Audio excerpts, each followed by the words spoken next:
Shalom, selamat pagi jemaat dikasih Tuhan. Kembali kita berjumpa dalam renungan pagi. Dan mari pagi ini kita kembali akan bersama-sama merenungkan firman Tuhan yang menjadi sumber kekuatan bagi kita. Firman Tuhan juga yang menuntun dan menerangi langkah hidup kita. Mari sebelumnya kita akan berdoa terlebih dahulu. Bapa di surga, terima kasih kembali pagi ini Tuhan, kami boleh datang ke hadirat-Mu, menaikkan segala puji syukur atas rahmat dan anugerah dan berkat, perlindungan, penyertaan, pemeliharaan, dan segala kebaikan Tuhan yang Tuhan nyatakan bagi hidup kami. Terima kasih Tuhan, kami mengucap syukur. Dan pagi ini juga Tuhan, kami memerlukan tuntunan firman-Mu. Kami merindukan firman-Mu. Mari Tuhan singkapkan dan nyatakan kebenaran firman-Mu. Dan juga urapi kami semua. Sehingga kami bisa menangkap pesan Tuhan dan juga melakukannya, mengerjakannya dalam hidup kami. Terima kasih. Di dalam nama Tuhan Yesus, kami bersyukur dan berdoa. Amin. Mari jemaat dikasih Tuhan, kita buka Alkitab kita. Renungan firman Tuhan pagi ini saya ambilkan dari Amsal 28 ayat yang ke-13. Saya bacakan. Siapa menyembunyikan pelanggarannya tidak akan beruntung.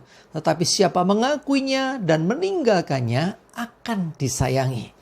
Setiap orang pasti pernah berbuat salah. Setiap orang pasti pernah bikin pelanggaran. Nah, yang jadi permasalahan adalah bagaimana kita menyikapi itu. Ketika kita menyadari bahwa kita sudah membuat kesalahan. Ketika kita sudah menyadari ternyata kita buat dosa. Kita bikin pelanggaran. Nah, apa yang kita lakukan? Ada orang-orang yang sudah tahu bahwa dia melakukan pelanggaran. Sudah tahu apa yang dilakukan salah. Tapi dia menutup-nutupinya. Dia menyembunyikannya. Aduh, malu kalau mengakuinya. Atau mungkin takut untuk mengakuinya. Nah, ada juga orang untuk menutupi pelanggarannya dengan mencari kambing hitam. Orang lain yang dikorbankan. Padahal dia yang berbuat salah. Orang lain yang kena. Nah, ini orang-orang yang demikian, yang menyembunyikan pelanggaran tidak akan pernah beruntung. Artinya hidupnya mesti sial. Hidupnya mesti kok ya buruk nasibnya. Kok gak pernah mengalami datangnya hari baik. Kok selalu gak baik. Saudaraku dikasih Tuhan, firman Tuhan jelas mengatakan siapa yang menyembunyikan pelanggaran tidak akan beruntung. Tetapi jika orang mau mengakuinya dan meninggalkannya, ada pertobatan di sana. Mengakui memang bersalah dan akhirnya meninggalkan. Artinya tidak mengulanginya lagi. Nah, ini bicara tentang pertobatan berarti ya. Nah, ini akan disayangi. Justru orang-orang yang mau jujur, mau terbuka. Udah, aku gak mau nutupi pelanggaranku. Karena ada ungkapan bangkai itu mau ditutupi sebanyak apapun, ya, mau ditutupi sebagaimanapun juga akan tercium baunya. Nah, ketika kita buat kesalahan pelanggaran, kita mau nutupi mau seperti apa? Akan tiba waktunya terbongkar juga. Karena itu kalau orang mau mengakuinya justru dia akan beruntung. Kenapa demikian ya? Kesalahan ini bisa kesalahan ke orang, bisa ke Tuhan ya. Kalau kita mau jujur mengakui baik di hadapan orang, terlebih di hadapan Tuhan, kita beruntung hidup kita. Kita akan disayangi. Ya, perhatikan 1 Yohanes 1 ayat 9. Jika kita mengaku dosa kita, maka Ia adalah setia dan adil, sehingga Ia akan mengampuni segala dosa kita dan menyucikan kita dari segala kejahatan. Nah, kalau kita mau mengakui dosa kita, kesalahan kita, maka Tuhan itu setia dan adil. Dan Dia akan mengampuni dosa kita. Orang yang mau mengakui dosa, orang yang mau bertobat di hadapan Tuhan, maka Tuhan mengampuni. Perhatikan, nggak cukup diampuni, tapi juga disucikan, menyucikan ya kita dari segala kejahatan. Tuhan menyucikan kita dari kejahatan, dari segala dosa kita. Bedanya apa sih diampuni dengan disucikan? Misalnya ada kasus, misal ada kasus pembunuhan. Akhirnya pelakunya tertangkap. Pihak keluarga korban sudah mengampuni ketika si pelaku minta ampun. Ampuni saya sudah salah. Oke, diampuni, betul kan? Nah, dalam istilah hukum ada istilah istilah hukum ini ada yang namanya delik. Nah, delik aduan dan bukan delik aduan. Kalau yang namanya pembunuhan itu bukan delik aduan. Artinya tidak ada yang mengadukan tetapi ada buktinya, jelas terjadi peristiwanya. Ya sudah, sekalipun sudah dimaafkan oleh keluarga, proses hukum akan tetap berlangsung. Nah, kalau kita di hadapan Tuhan mengakui dosa kita, diampuni sama Tuhan. Nggak hanya diampuni, disucikan. Artinya tidak diperhitungkan lagi sebagai kesalahan. Tidak dianggap salah lagi. Ya, bedanya diampuni tapi tetap salah kan? Ya, tapi kalau yang namanya disucikan, itu seperti dicuci, dibersihkan. Nah, orang yang disucikan berarti hidupnya menjadi suci. Ya, coba lihat Matius 5:8. Berbahagialah orang yang suci hatinya karena mereka akan melihat Allah. Tuhan tuh maha suci. Hanya orang-orang suci yang bisa berhadapan dengan Tuhan. Siapakah orang yang suci? Semua orang telah berdosa dan kehilangan kemuliaan Allah. Firman Tuhan menyatakan itu.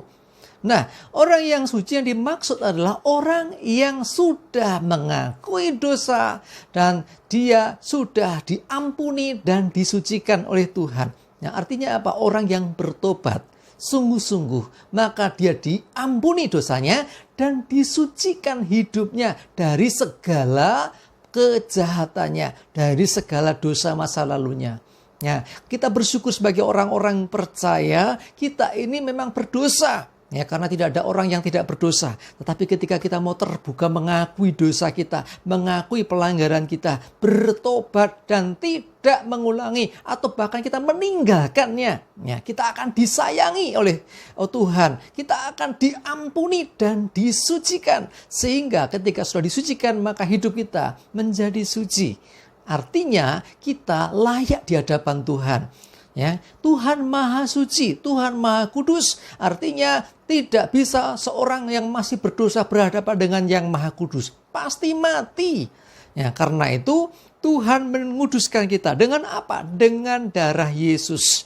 Dengan pengorbanan Tuhan Yesus di atas kayu salib. Itu menebus kita, menyucikan kita dari segala dosa-dosa kita. Sehingga pada waktunya nanti ketika kita harus berhadapan dengan Tuhan dalam takhta pengadilan Tuhan, maka kita orang-orang yang selamat karena sudah ditebus, sudah disucikan dengan darah Yesus. Bersyukurlah kita sebagai orang-orang yang percaya. Biarlah kebenaran firman Tuhan ini menjadi kekuatan buat kita untuk berani terbuka, untuk berani jujur, tidak menyembunyikan pelanggaran. Wong kita nggak ngaku saja Tuhan tahu kok. Oh, kita mau sembunyikan seperti apa Tuhan melihat kok. Bahkan yang kita lakukan di tempat yang tersembunyi pun Tuhan melihat kok. Nah, cuman sekarang beranikah kita di hadapan Tuhan mengakui segala kesalahan? Kalau kita melakukannya, maka Tuhan menyucikan kita, Tuhan mengampuni kita, bahkan Tuhan akan menyelamatkan hidup kita. Amin, kita berdoa. Terima kasih Tuhan, kami bersyukur firman-Mu pagi ini Tuhan. Mengajarkan kami untuk kami berani mengakui setiap pelanggaran, dosa, kesalahan, bahkan meninggalkannya. Berarti kami harus bertobat dari segala dosa kami. Dan kami percaya Tuhan, ketika kami melakukannya, Engkau begitu menyayangi kami. Seperti anak bungsu yang pergi menghabiskan harta. Ketika dia pulang sebagai orang yang tidak punya daya. Dan akhirnya bapaknya menyambutnya. Bapaknya tetap mengampuninya. Bahkan menyayanginya. Kami tahu Tuhan ketika kami bertobat. Ketika kami mau berubah dari cara hidup kami. Kami mau kembali kepada Tuhan. Maka kami akan diampuni. Dan disucikan dengan darah-Mu Tuhan. Sehingga hidup kami layak di hadapan-Mu ya Tuhan. Sehingga pada waktunya nanti ketika kami berhadapan dengan Engkau Tuhan.